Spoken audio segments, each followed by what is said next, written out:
Le livre des ombres. Épisode 15. La rupture des ombres.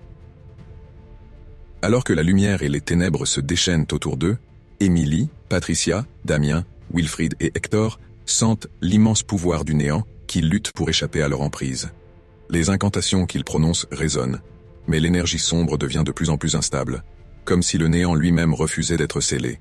Le cœur du néant, cette pierre noire craquelée au centre de la salle, pulse de manière irrégulière, envoyant des vagues d'ombre qui s'enroulent autour des 5 compagnons. Chacun d'eux ressent une pression immense, comme si leurs âmes étaient tirées vers les ténèbres.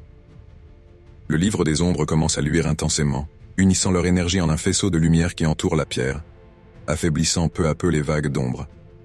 Mais alors qu'il semble sur le point de réussir, une force inconnue frappe, projetant Wilfried contre un mur. Il tombe affaibli, mais ses yeux brillant d'une détermination féroce. Patricia, sentant le désespoir monter, intensifie son énergie, récitant le rituel avec une ferveur nouvelle. Hector, ancien gardien des portails, tend la main vers le cœur du néant, usant de sa dernière force pour contenir l'ombre. Alors, dans un ultime élan, Émilie comprend ce qu'il faut faire. Elle ferme les yeux, se connectant à l'essence du livre des ombres et au sacrifice de chacun. Elle murmure une incantation ancienne, un dernier verset oublié qui puise directement dans les âmes unies de leurs ancêtres. La pièce se remplit d'une lumière éclatante, écrasant peu à peu les ténèbres. Les cris du néant se dissipent, et le cœur du néant se brise finalement en un éclat silencieux. Les ombres disparaissent, et un silence profond envahit la salle, laissant les 5 compagnons épuisés, mais victorieux.